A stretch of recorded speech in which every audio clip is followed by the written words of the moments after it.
দুদিনব্যাপী South Bengal kick boxing championship 2025 শেষ হলো দুর্গাপুরে ডিএসপি স্পোর্টস হোস্টেল প্রাঙ্গণে 11 এবং 12 জানুয়ারি অনুষ্ঠিত হওয়া এই কিক বক্সিং চ্যাম্পিয়নশিপে রাজ্যের 12টি জেলা থেকে 200-রও বেশি প্রতিযোগী অংশগ্রহণ করে। 7 বছর থেকে 15 বছর পর্যন্ত পুরুষ ও মহিলা বিভাগের মোট 19টি ক্যাটাগরিতে এই খেলা হয়।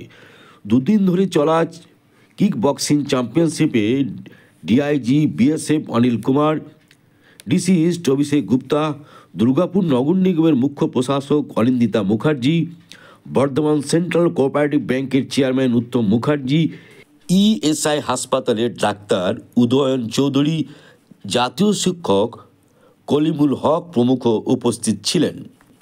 বাচ্চারা আজকে পার্টিসিপেট করেছে, তাদেরকে আমি বলবো যে এটা কন্টিনিউ করো, যেভাবেই হোক, নিজেদের মধ্যেই যদি হোক একটু কন্টিনিউ করে।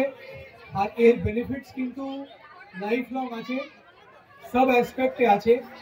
যে কোনো কন্ট্যাক্ট স্পোর্টস আপনার মেন্টাল সন্তুলন এবং ফিজিক্যাল